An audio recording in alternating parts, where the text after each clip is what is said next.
My parents believed a girl's false accusation and hurt my brother. I escaped a toxic home and fought for custody to live with my brother. I, 14M, have wanted to tell this story for a long time. Please be patient as this is a long narrative. I understand it sounds like a lie, but believe me, I want it to be. This has damaged my family, and I am not permitted to discuss it since my parents want to forget what they did. So, just to be safe, I'm sharing this from my friend's brother's Reddit account. My parents had both lost spouses before meeting. My father split from my older sister Lucy's mother, now 25 years old, and my mother lost her ex-husband in a vehicle accident, forcing her to care for my brother, currently 23 years old. They were both single parents with custody of their children. They met on the beach, exchanged numbers, began dating and were married 2 years later. Let's get into the story. It all began when I was 8 years old and my brothers were 17 and 19. My brother Kirby was in his third year of high school and my sister worked at a grocery store near our home. My parents and sister worked, so I stayed with Kirby. It may seem strange, but the best times of my life occurred when Kirby was with me. I understand that many older brothers do not get along with their younger siblings, but this was not the case for us. I loved Kirby with all my heart, and I know he loved me as well. He always looked after me, played with me, studied with me, and occasionally took the blame for me. One day after school, I waited for Kirby in front of my school. He often came to pick me up because our schools were close. But this time was different. He did not arrive. I waited until 4 p.m., when my sister arrived to pick me up. I asked about my brother, but she didn't respond. She simply dodged the conversation.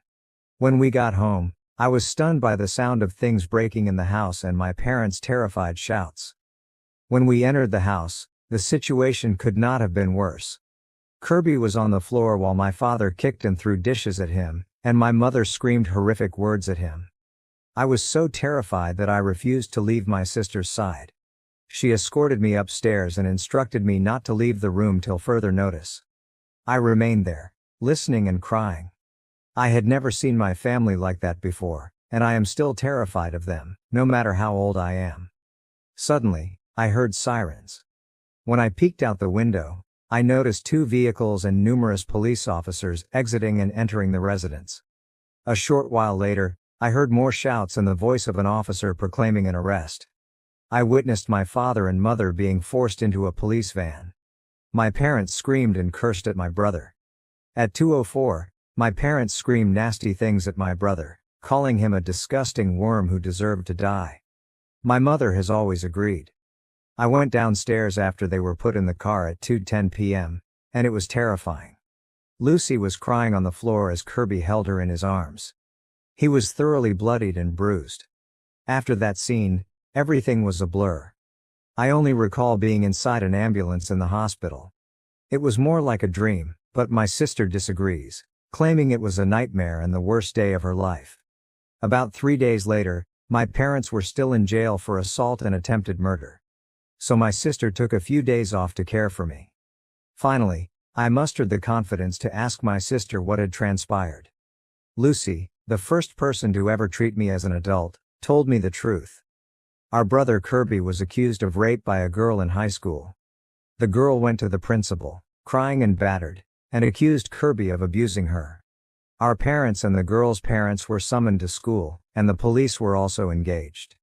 Kirby explained to our parents that he did not do that, but they refused to listen and instead supported the girl. So when the police stated they would investigate and do tests, Kirby and the daughter were free to return home. Then something happened. My brother is now in the hospital and he is at risk of developing serious physical difficulties as a result of the abuse. The next day, the police summoned my sister to the police station, where she was required to accompany me. But what they told us was alarming, to say the least. Karen appears to be the girl who filed the report.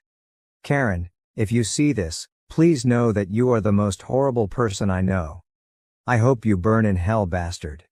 You have devastated our life. You filed a bogus report since she and Kirby despised each other at school. And after another fight between the two, she injured herself and planned to claim he hit her. However, The plot evolved to a rape in the hopes that she might expel my brother from school. However, she made a mistake and told her pals about it on a video call, causing them to chuckle. What she didn't expect was for everyone to turn against her, with the exception of her best friend, who had been sexually abused as a child and was never believed until lately. Karen's former closest friend went to the police station, told them everything, and managed to videotape some of the conversation. After the piranha confessed, the cops questioned Karen. And for fear of being arrested, she spoke the truth. My sister was pissed off.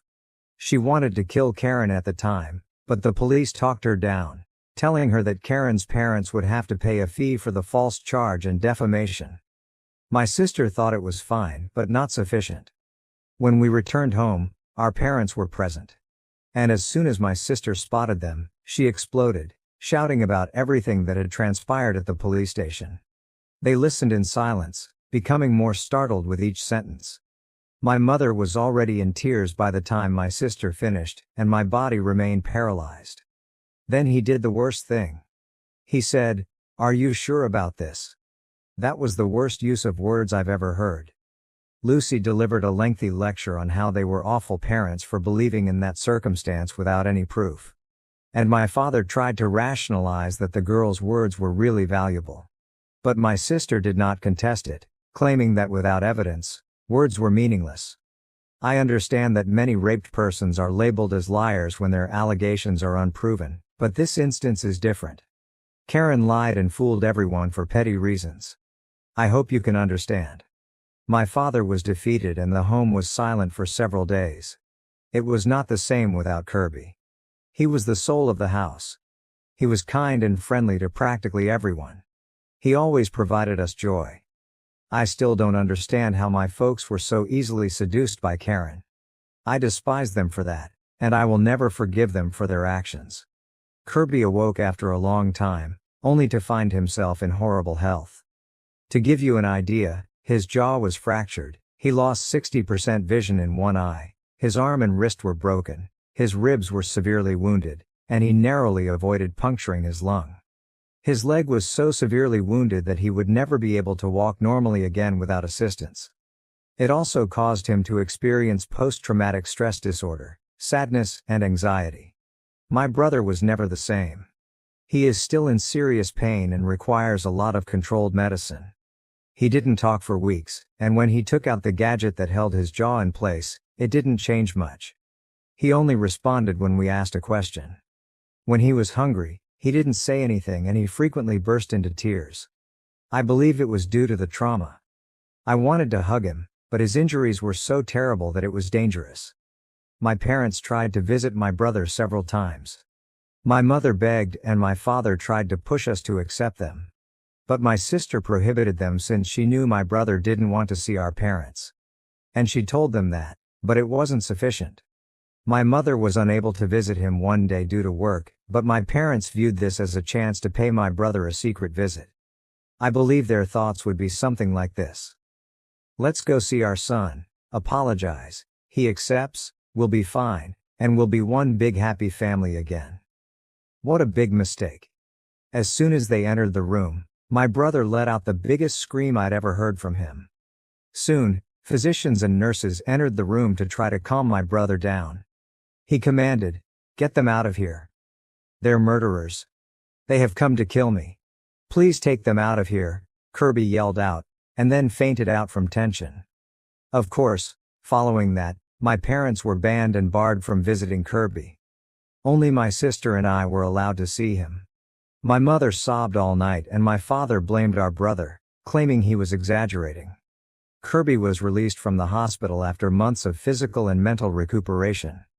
My parents had the guts to invite him home. However, Kirby replied, "I would not return to this house even if it were the last location on earth. I am now motherless. I hope you both pay for what you've done to me."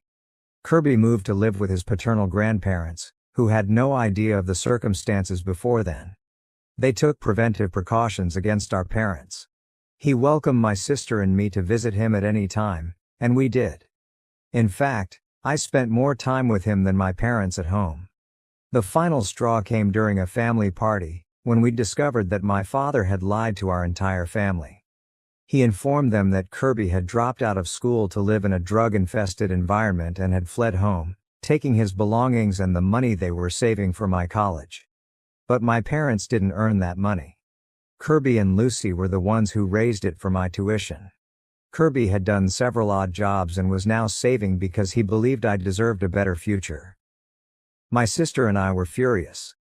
We informed our family the whole truth and they were startled and unhappy with our parents. My paternal grandparents were the only ones who supported my parents, saying, "It's human to err," and that they had done nothing wrong. They claimed my parents were simply ashamed of their deeds. But no one else agreed. The rest of the family left my parents and proceeded to apologize to Kirby. Fun fact: the next day, Kirby contacted me, perplexed. He wondered why folks he hadn't spoken with in months suddenly came to apologize to him. Karen's parents arrived at our home a year after the incident occurred. They inquired whether Kirby was home, and when we responded no, they apologized for what had transpired before leaving. Later I learned that they had come to offer Kirby compensation, giving him all of the money intended for Karen's college and automobile. My brother thanked them but stated, "I haven't forgiven Karen and never will. If she ever appears in front of me, I'll tell her some unpleasant realities." Karen's parents accepted his statement and departed. My older brother is doing much better right now, although he is still not completely cured. He still has nightmares about that day, which regularly trigger anxiety attacks. Someone should go to him and calm him down. I want to be there for him, help him, and get away from the toxic world we live in. That is why I have opted to move in with Kirby initially.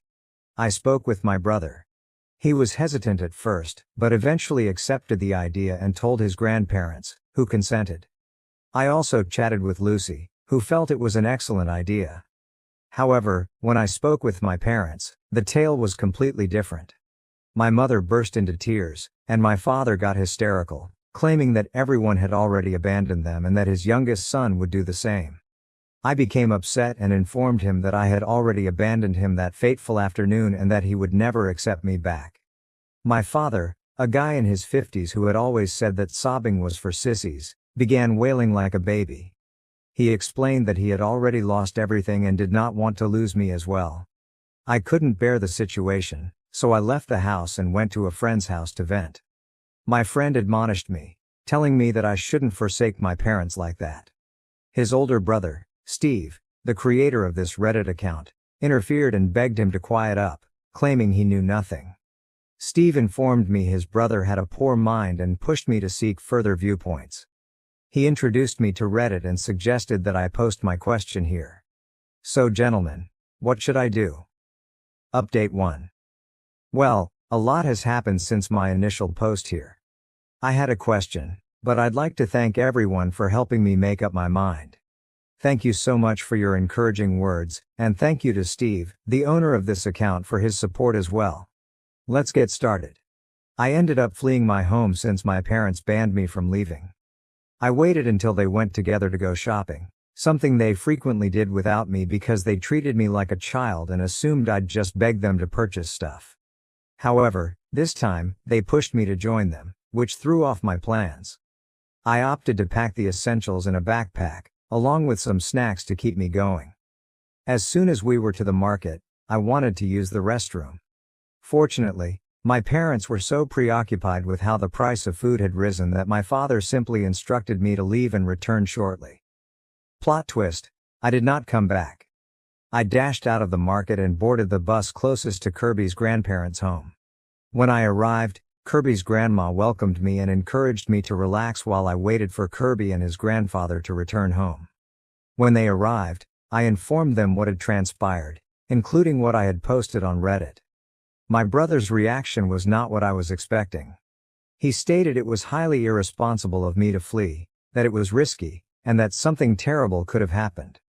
It may sound strange, but I enjoy it when he scolds me. Unlike our parents, he genuinely cares about me.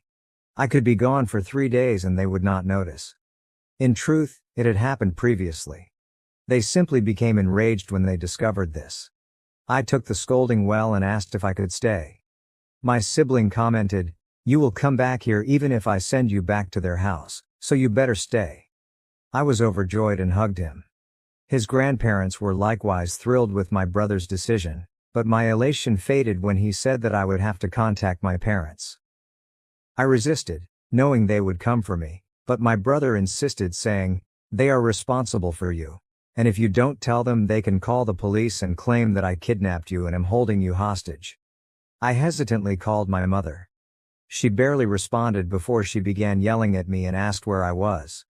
When I told her, they became even angrier, ranting in such a harsh alien tone that everyone around me could hear. I could have stood there and listened to them yell, but I hung up when I noticed Kirby was becoming uncomfortable. Following the aggression, he developed a sensitivity to yelling. He cursed his parents for what they had done to him. I became enraged and threatened to take me by force, but my brother responded, "They are aggressive but not idiots. They are aware that I have a protective order against them. If they approach, we'll call the cops." How mistaken he was. An hour and a half later, they were knocking on the front door, yelling and screaming at my brother for future generations. Kirby's grandparents urged them to leave or they'd contact the cops. This simply made them angry, so they returned to hammering on the door. I wanted to walk down and tell them to go, but Kirby needed me. I had to pull him back because he wanted to confront them and express his fury in person. He harbors a lot of resentment towards them. He even stated once that he intended to kill them slowly and horribly. I agree with the sentiment, but I do not believe he should get his hands filthy with them. Then they burst down the door and began wrecking the house in search of me. At that point, I decided to go downstairs and dismiss them. I was trying to calm my brother down by asking him to stay in the room while I handled the problem. My mother let out the greatest scream I'd ever heard, and my father went silent. After persuading my brother to remain in the room, I went downstairs, and the situation could not have been more gloomy. My father was sprawled on the floor, shivering, while my mother stood over him, screaming and calling out to him in vain. I noticed that Kirby's grandfather was clutching a taser. I believe we all know what occurred, right? When my mother saw me, she screamed, "Look what they did to your father! Call the police! They should be arrested." I replied that if I called the police, she and my father would be arrested for violating the protective order. She ignored me and kept screaming, insisting that we call an ambulance for my father. We disregarded her, suggesting that once my father healed they should leave and never return. When my father finally returned to his senses, he was unusually silent, defeated and beaten. My brother quickly appeared downstairs. My mother instantly assaulted him verbally, resulting in a heated argument. She began blaming him for everything, claiming he was the reason all of our family had abandoned her and that her children had turned their backs on her. She blamed herself, claiming that she was an innocent woman who went to church every Sunday and did not deserve to go through this. I'm not sure what she meant by it. Nobody would feel sorry for her simply because of that. Kirby remained mute throughout her screaming crises, but she eventually crossed the line. She stated that he was meant to apologize to them for destroying their lives and inform everyone in the family that he had forgiven them. That was the limit. Kirby, furious, slapped her so hard that she tumbled on the ground. My mother began screaming again, but Kirby told her to stop or he would crush her teeth with the base of the cane. He screamed, letting out everything he'd been holding in for years, how unhappy they were, how they dug their own graves, and how they didn't deserve anyone around them. He further stated that when they died, he would make a point of peeing on their coffins. My mother became enraged and attempted to punch Kirby, but I shoved her against the wall. She began ranting at me as well, claiming I would go to hell for abandoning her and referring to me as a dirty lesbian who would also go to hell. For perspective, I am bisexual, and I made the mistake of informing my parents. Surprisingly, my father was fine with it, but my mother was furious, claiming I was destined and even forbidding me to be bisexual. She introduced me to her church friends' daughters, which made them uneasy. The strange thing is, when I told my brother, he just remarked, "So, you give me a nephew? Let's stay cool." My brother then began demanding them to leave and pay for the damage they had done to the house, or we would file a complaint. My mother laughed, stating that I wouldn't have the bravery to report my own mother. I replied, What I have most is courage, and I would have the satisfaction of seeing you arrested again." She made excuses, claiming we didn't have proof, but my brother shut her down, pointing out that we had fingerprints, video evidence, and even footage from security cameras. It took her a long time to accept defeat, but they eventually left. But my brother wanted to add one more jab. As my mother entered the car, Kirby exclaimed, "Hey, I wish you could have died in my father's place." In response, she flashed him the middle finger and screamed as she climbed into the car, making my brother laugh, a triumph laugh, as if he had just won a long round of his favorite video game. Soon later, our sister called to say our mother had informed her she had been assaulted by Kirby and needed to bring me home to fix me. My sister, on the other hand, expressed her pride in me for standing up to them and joked that Kirby should have broken the cane over their heads. Now I'm living with my brother, as I've always desired, and it's been amazing. He's determined to acquire custody of me and has threatened our parents to give it to him in any manner. My mother is resolute, stating that she will not leave me with an abuser. She presumably thinks I am bisexual because my brother molested me. How crazy is that? I believe it is only a matter of waiting for her to succumb. For the time being, everything appears to be proceeding as planned.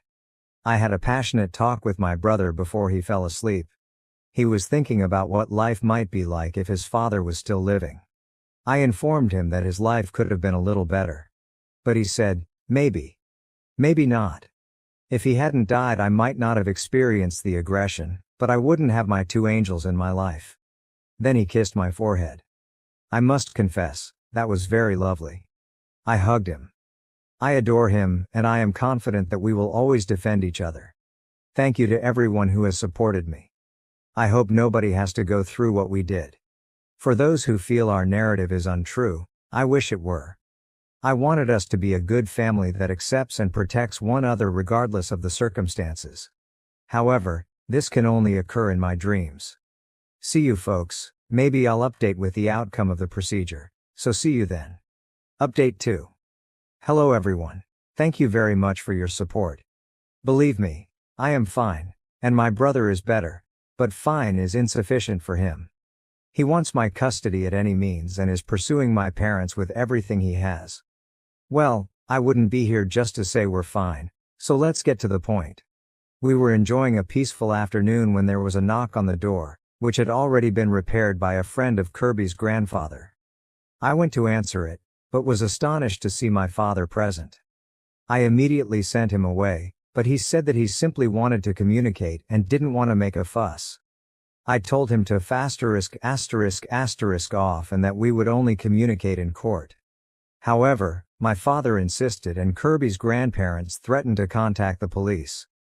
To our amazement, Kirby said to let him in. We questioned him, but Kirby simply stated that my father was a pushy moron who would not go easily, so it was best to allow him in and get it over with. So we let him in, but we were prepared in case he became aggressive. Kirby sat at the kitchen table and we all remained in the kitchen for protection. Kirby's grandmother was recording the conversation to provide additional evidence that my father was violating the provisional measure. The conversation went as follows. Kirby responded, "Very brave of you to come back here after all you've done. My dad. I'm sorry, I swear I'll pay for all the damage." Kirby. Pay? Of course you believe you can solve anything with money, correct? But I am not talking about tangible stuff, which are replaceable. What you accomplished for me was priceless. Father, I know. I apologize. I promise I will give my life to travel back in time. I'd do everything differently. Kirby. Yeah, but you can't travel back in time. The damage is already done. You devastated me. You destroyed your family. Father, but there was an accident. If you had told us from the start, things may have been different. Kirby says, more lies. You did not want to listen to me. Do you understand what you did to me? You made me feel unworthy of living. You've made me want to die. Do you have any concept of how that feels? No, because you are the aggressor, and the aggressor will never feel the victim's terror. Son of a b***********. Kirby began to cry at that point, but it was a cry of wrath and bitterness that he had suppressed for many years. My father continued to apologize in vain, but my brother claimed that his sole motivation was to feel better about himself, not to sincerely regret what he had done. However, my father continued to apologize, to the point where my brother issued his ultimatum, despite the fact that he was on the verge of another anxiety attack. Kirby asks, "Do you want forgiveness? Here's what we plan to do. You are going to grant me custody of my brother. You'll pay his child support, and you'll never try to get close to me, him, or anybody else again. Or else I will make your days a miserable hell." My father agreed immediately. I'll tell you, I don't feel sorry for him, but I've never seen him so defeated as he was at that point. I believe the shock of his deeds finally hit him hard, but I feel no sympathy for him. He deserves it. He deserves to feel the pain he has caused our family. He left shortly after, stating he was going to try to persuade my mother to relinquish custody of me. He too appealed for forgiveness, but I simply ignored him. My brother burst into tears the moment he went out the door. I believe his courage had gone at that point. He began crying and collapsed to his knees on the floor, hyperventilating and sweating cold. We escorted him into his room so he could lie down. We offered him anxiety medication, but it didn't seem to help. I contacted my sister and explained all that had transpired. She arrived instantly, and we all remained in the room, attempting to calm him down. My sister repeatedly told my brother that he was one of the bravest persons she knew. Despite his anxiety, he was brave enough to remain in the same room with our father, his abuser, and, as he called it, his murderer. After several hours, my brother finally calmed down and fell asleep. Lucy and I slept in his room just in case he had nightmares afterwards. But of course, nothing can end like that. My mother called us many hours later, inquiring what that demon Kirby had done to her husband. She accused my brother of having captivated her sweet hubby, and claimed he now wanted to give everything to Kirby. My sister simply ordered her to **** off, noting that at least one of them had come to their senses. So I hope everything works out and my mother finally comes to her senses and does the right thing. Thank you so much for everyone's support, especially Steve, who owns this account and has always been there for me since I first told my tale. While I'm gone, I'll give updates if anything changes. See you later. If you're asking why I use phony identities, it's to preserve my brother's privacy. I do not want their life to be invaded. Update 3. Hello everyone, it's been a while. You deserve the most recent update and I can say I'm overjoyed that it's finally finished. It's truly over. I'm free of that place and those people. In my last report, I said that my mother did not want to give up custody of me. My father threatened her in every way imaginable, but she did not care. She stated that she would never abandon me and would go to any length to reclaim my trust. So since she wouldn't give in, we turned to psychological pressure. We told everyone in our family what had transpired and how my brother wanted custody of me. The relatives knew, and they attacked my mother directly, claiming that it was the least she and my father could do to make amends for the past. However, my mother barred all of our relatives, claiming that my brother had charmed them. Typical. A week after I moved in with Kirby, she called. Karen stated, "I'll give you 2 options. You're going to come home without complaining and we'll forget all this, or you're going to stay there and suffer the consequences." I refused to succumb to her demands. I informed her that even if my brother died, he would not return to that house. So she hung up with me. I called to inform Kirby because I was concerned that she would do something damaging to him. He assured me not to worry, and that if anything happened he'd notify me. Then it occurred. The police knocked on our neighbor's door, an older lady who is quite nice. The police were summoned in response to an alleged accusation of child abuse at our residence. However, when they learned they were in the incorrect residence, they hurriedly left. I pulled things together. My mother had phoned the cops. But she's gone so far that she misplaced our address, directing the police to the wrong residence. Hours later, my mother called to suggest she could withdraw the complaint provided I went home without a fuss. Of course, I told her to go to hell and hung up. My brother apologized to the neighbor for what transpired. Then he decided that since my mother wanted to play dirty, we should play dirty too. We utilized our final weapon, our maternal grandma, the person my mother despises more than my brother.